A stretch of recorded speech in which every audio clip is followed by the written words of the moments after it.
Do you believe addressing climate change is a moral imperative within the framework of faith or belief? And if so, how does that influence your personal action? I was sort of going to link to that, saying that from a youth perspective, all you can sort of do is make individual changes. And I think that's where it begins, because obviously as the youth and as the future generation, we can't go out and start, changing government policies overnight. We can't go out, start changing the type of energy that we're using. But working on these things from an individual level is what's going to ultimately make a big change. You have to start somewhere. You have to start small. So I do think taking care of the planet is a moral sort of goal that everyone should have, because climate change brings up new inequalities, new injustices that all of us, we see, but maybe we don't have a deeper appreciation for it because we're not on the front line. But I think if you start one by one opening each other's eyes to this, then you can make a big change, and look at it from a moral perspective that you should have that appreciation and respect for what's going on. Well, the Prophet said that even if the day of judgment is starting and we have a seed in our hands, then we should prioritize planting that seed and growing that tree, just to and also it's absolutely forbidden for us to harm any plant or any animal unless it's a necessity for us. So, if there's an ant and it's doing absolutely nothing to you, some people would go and just murder it without a purpose. But it's forbidden for us to do that. And so what all of this does is it basically empowers you to take action. And a lot of young people I work with have the same question. They ask me, Vardhan, what can I even do about climate change? What can I do about nuclear disarmament? In fact, there's a lot that we can do. As you mentioned, the smaller things, those are very much there. And I personally, professionally, I'm into lobbying. I do policy and public affairs. From that perspective, Westminster is always open for young opinions. I mean, often I've been sitting in the committees for education and ABPGs for education and climate and so on and so forth, net zero. They absolutely value the ideas that young people bring forward. So I think from that perspective, there are the smaller things that you mentioned. There's sort of the bigger things. And often we feel that they're out of your reach, but from perspective of Buddhist faith, it's important to sort of have that sort of courage to be able to just do a Google search on how I can tell the UK government about my opinion, and it would give you the right answer.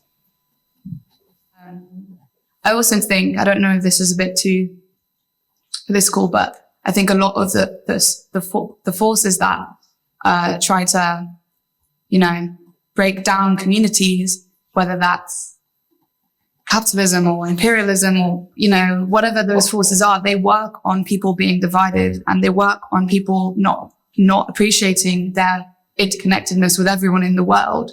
But if we can come together as people of different faiths and as people of all different backgrounds and realize that we are connected in the problem and everything we do, especially I think in a country like England where the climate crisis is we're not on the front line of it. If we are able to have that wider appreciation, and understand that it is a moral imperative to look after other people, then I think that is where we can go forward to work for climate change. I want to start with saying that I think addressing climate change does require global cooperation, like you said. And I think that regardless of your faith or background, I think everyone should come together to tackle this because it's a shared problem. And also I want to say that I think that climate change often it disproportionately affects vulnerable communities. For example, where I'm partly from, Somalia, because of climate change, there's a lot of droughts because of the lack of rain. And so I think that we should come together for this.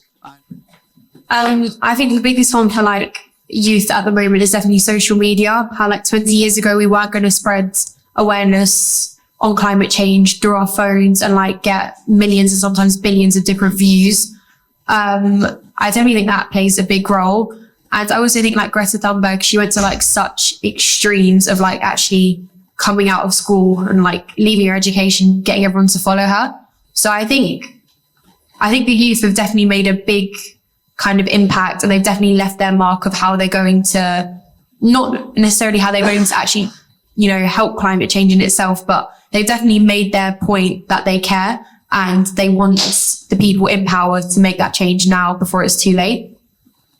You can see it, like you say, with Greta. You can see how originally Greta was a one girl army outside her school or outside the parliament, you know, and that ended up in the global climate school strikes for climate and global kind of demonstrations, you know, and it is daunting and it is often it is difficult, but I think you have to believe that you can make a change, even if it's on a small scale, even if it's amongst your friends, because otherwise, like, you know, what else do you have, you know? The kind of empowerment which is central to Buddhism. I think across the world, 12 million members, one thing that Buddhism has mostly done for all of them is really empowered them. And when you have 12 million people all caring about the environment, it does make a difference.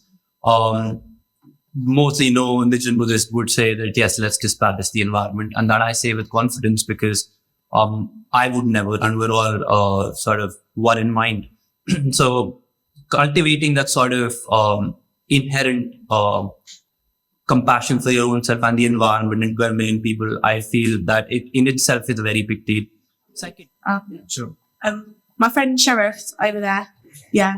So she doesn't really believe in, well, she believes in it. She knows it's happening, but her opinion is that she doesn't want to deal with it at the moment because it's not going to catch up with her while she's still alive. So therefore, she doesn't really want to take like part in any changes.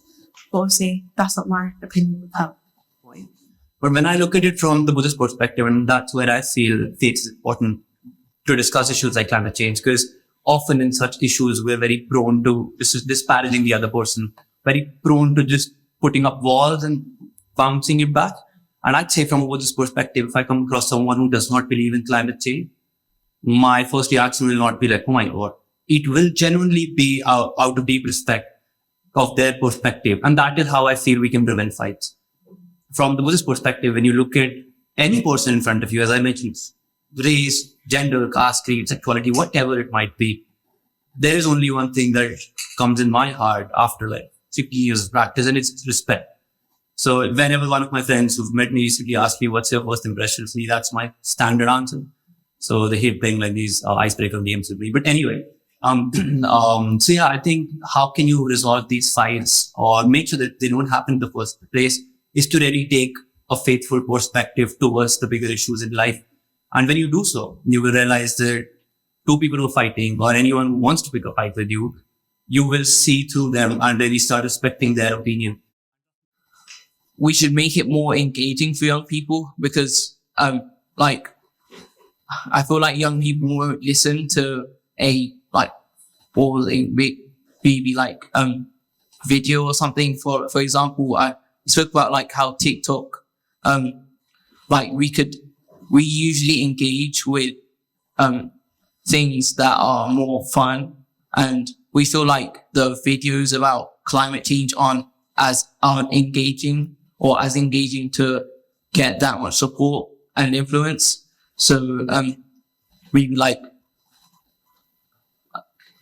spread awareness, but in an engaging way for young people. I also think the way to have a government that focuses on issues such as climate change is to have people who are not going into government simply to have power or to get money. I think we need people who are coming to an event like this. If you have, honest and good beliefs about what we can do for the world, that's the kind of thing that will bring on good leadership in the future. We need people who believe in a better world to be the people in power, not people who just want to make themselves in a better position. But everyone is capable of being a leader or being involved in change. You don't have to be a leader to be involved in change. And I think the government, whatever form that will take in 20, 30 years time, will have to be better for climate change, but will also be better because we will be the ones in power.